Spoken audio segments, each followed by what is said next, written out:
बंद के दौरान कांग्रेस की पूर्व मंत्री और महेश्वर विधायक विजय लक्ष्मी साधो के बयान से राजनीतिक बवाल मच गया है। सफाई में कांग्रेस ने बयान को अभिव्यक्ति की आजादी से जोड़ा है। बयान से भड़की भाजपा ने पूर्व मंत्री को अपना इलाज कराने की सलाह देते हुए माफी मांगने को कहा है। भारत बंद के दौरान प्रदेश कांग्रेस सरकार की पूर्व मंत्री और वर्तमान कांग्रेस विधायक विजय लक्ष्मी साधो प्रधानमंत्री मोदी पर की गई टिप्पणी को लेकर भाजपा के निशाने पर है। पूर्व संस्कृति मंत्री साधो के बयान से गुस्साए भाजपा नेताओं ने कहा कि कांग्रेस नेताओं के द्वारा बयानों में खराब शब्दों के इस्तेमाल की वजह से ही देश में कांग्रेस की खराब स्थिति है। भाजपा के वरिष्ठ नेता रणजीत डंडीर और भाजपा जिला अध्यक्ष राजेंद्र राठौर ने डॉक्टर साधो के बयान की निंदा करते हुए माफी मांगने को कहा है। जिस तरह से कल और पूर्व कांग्रेस की मंत्री और परिस्थिति के कारण विधायक बनी ऐसी और असभ्य महिला ने देश के दमदार और विश्व जिसे मानता है, भारत जिसे मानता है और पूरे विश्व भारत के करोड़ों लोगों ने जिसको अपना नेता मानकर देश का नेतृत्व करने का और मौका दिया और आज देश एक बार नहीं 2 बार और प्रधानमंत्री बनाकर आज देश के विश्व के सामने हमारे भारत को एक ताकत के रूप में खड़ा किया है। और जिस तरह की वाणी का उपयोग किया है विजय लक्ष्मी साधो ने, मुझे लगता है कि वो अपना खुद का इलाज कराएं कि एक ऐसा व्यक्तित्व जिसने अपने जीवन में सिर्फ देश और देश के अलावा कभी किसी को जिया नहीं, जिसने पूरा देश के लिए अपना पूरा जीवन निछावर कर दिया, जिसका पूरा जीवन एक किताब की तरह है, ऐसे जीवन को, ऐसे व्यक्तित्व के बारे में इस तरह की असभ्य भाषा का प्रयोग करना, मुझे लगता है कि विजय लक्ष्मी साधो की और वास्तव में जांच की जानी चाहिए कि क्या महिला है, कैसे ये राजनीतिक रूप से और विधायक इतनी बार बनी, मंत्री बनाया कांग्रेस ने, किस तरह की व्यवस्थाओं के कारण ये मंत्री बनी। और जिस तरह का मैंने सुना, हम सबने सुना, वास्तव में आहत हुआ पूरा प्रदेश का, जिले का, और जो भी सुनेगा वो कि एक महिला और किसी पुरुष के बारे में ढोल बजा रहा है, वो तो पागल हो गया। और वो दाढ़ी इसलिए बढ़ा के रखा है कि रविन्द्रनाथ टैगोर के क्षेत्र में और चुनाव होना है और इसलिए दाढ़ी बढ़ा रहा है, इसलिए वो रखता है अपनी चोटी। मुझे लगता है कि बहुत शर्मनाक है। और मैं पूरी भारतीय जनता पार्टी की तरफ से भी, और जिन लोगों से मेरी बात हुई, जिन लोगों ने मुझे ये पूरा वीडियो सुनाया और जब मुझे बताया तो उन्होंने कहा भैया हमको बहुत दुख हुआ। भारतीय जनता पार्टी का कार्यकर्ता नहीं, एक आम कार्यकर्ता ने भी, एक आम बंधु ने भी और इस पर अपनी प्रतिक्रिया बहुत दी है।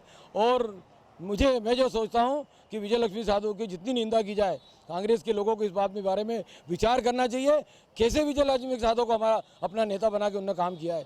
मैं बहुत निंदा करता हूं, इसकी बहुत कठोर निंदा करता हूं।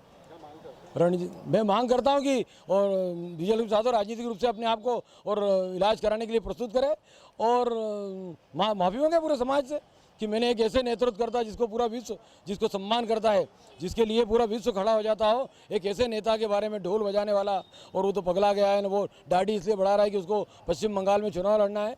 जिस आदमी ने अभी सिद्ध किया हो, जहाँ 1 सीट आया करती थी पश्चिम बंगाल में, वहाँ 18 लोकसभा के सांसद चुन के हमने भेजे हैं हमारे नरेंद्र मोदी के कर्मों के कारण। और ये घबराहट है वास्तव में, ये आंदोलन, किसानों के आंदोलन को और अपना नेतृत्व करके ऐसा बताना, क्योंकि पूरी तरह शत्रु से और इनके चेहरे बेनकाब हो चुके हैं। जब चेहरे बेनकाब हो जाते हैं तो स्वाभाविक रूप से इनके अंदर से जो उत्कंठा, इनके अंदर की झुंझलाहट है वो निकलती है और झुंझलाहट में फिर आदमी अनाप शनाप बोलता है और ये पागलपन की निशानी वास्तव में। रणजीत सिंह डंडीर, कोऑपरेटिव बैंक अध्यक्ष रहा हूँ। जिस तरीके से कल बंद का कांग्रेस ने झूठा फरेब आंदोलन के रूप में मनाने की कोशिश की थी और देश की जनता ने उसको नकारा, और नकारने के बाद मेरे जानकारी में आया कि मीडिया को पूर्व मंत्री विजय लक्ष्मी साधो जी ने देश के प्रधानमंत्री जी को लेकर उनकी दाढ़ी और बनारस में ढोल बजा रहे इस तरीके के शब्दों का उपयोग किया है।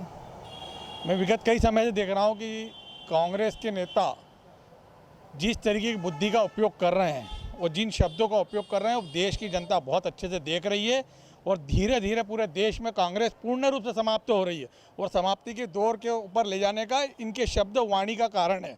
और मैं विजय लक्ष्मी जी से कहूँगा कि जितनी गर्त में कांग्रेस को जाना था उससे ज़्यादा चली गई है। अब भी मौका है कि देश की जनता से ऐसे शब्दों को लेकर माफ़ी मांगे और आने वाले समय में निंदा करने से पहले स्वयं के पार्टी के बारे में विचार करें। कांग्रेस भी अपनी नेता के पक्ष में खड़ी नजर आ रही है। खरगोन शहर कांग्रेस अध्यक्ष पूर्णा ठाकुर ने सुश्री साधो के बयान का समर्थन करते हुए कहा कि देश में बेरोजगारी, किसान आंदोलन जैसी अनेक समस्याओं से भाजपा को कोई लेना देना नहीं है। कांग्रेस नेता ने डॉक्टर साधो के बयान को अभिव्यक्ति की आजादी से जोड़ते हुए सही बताया। आदरणीय डॉक्टर विजयलक्ष्मी साधो जी ने ऐसा क्या कहा, ऐसी कौन सी बात कही जिसमें भाजपाइयों को अभद्रता नज़र आ रही है? भाजपाइयों की मानसिकता विक्षिप्त हो गई है। जब किसान आंदोलन करता है तो उसको उसमें खालिस्तानी नज़र आता है, जब किसान आंदोलन करता है तो उसमें उनको देशद्रोही नज़र आता है, जब कोई भाजपा की या केंद्र सरकार की किसी नीति पर प्रश्न उठाता है तो वो उनको उसमें देशद्रोही नज़र आता है, उनको उसमें पाकिस्तानी नज़र आता है, उनको उसमें चीनी एजेंट नज़र आता है। जब भाई भाजपा अगर केंद्र में शासन कर रही है, अगर अच्छे कामों का श्रेय वो लेती है, तो जो बुरे काम है उस पर प्रश्न चिन्ह उठाना यहाँ के आम जनमानस का अधिकार है, विशेषकर विपक्ष का भी है। तो इसमें अभद्रता कहाँ से? कौन सी भाषा? अच्छा क्या है? आपने कहावत सुनी होगी कि जब रोम जल रहा था तो नीरो बांसुरी बजा रहा था। ये जो कहावत है इसमें नीरो आज भी बदनाम है। तो बांसुरी बजाना अपराध है क्या? अगर बांसुरी बजाने का कहा तो वो अभद्र भाषा हो गई क्या? तो डॉक्टर विजयलक्ष्मी साधो जी ने कहा क्या? भैया जब आज किसान मर रहा है, आज भी एक किसान की दुखद मृत्यु हुई है आंदोलन में, अभी तक उस आंदोलन में 8 किसान मृत्यु को प्राप्त हो गए हैं। तो जो हमारा प्रधान, जो अपने आप को सेवक बोल रहे हैं, प्रधानमंत्री की क्या भूमिका होना चाहिए? क्या उस पर शोक संवेदना व्यक्त करी उन्होंने? क्या उसको लेकर कोई संवेदना व्यक्त करी? नहीं, वो और उनकी पूरी टीम उनको देशद्रोही करार देने पे तुली हुई है। क्या यही प्रधान सेवक है? अगर ये प्रधान सेवक है और देश के मुद्दों और समस्याओं को लेके जनता किसकी ओर देखेगी? अगर उनके गेटअप को लेके, आवरण को लेके कोई बात कही है तो उसमें अभद्रता कहाँ से आ गई है? अगर मोदी जी 10 करोड़ का सूट पहनते हैं, या अगर मैं कहूँ कि वो 10 लाख का सूट पहनते हैं, तो उसमें अभद्र क्या हो गया? अगर डॉक्टर विजयलक्ष्मी साधो ने कहा कि वो दाढ़ी बढ़ा के बंगाल चुनाव को देखते हुए रविन्द्रनाथ टैगोर का वो कर रहे, गेटअप बढ़ा रहे हैं, तो उसमें अभद्रता क्या हो गई? दाढ़ी नहीं बढ़ रही है क्या?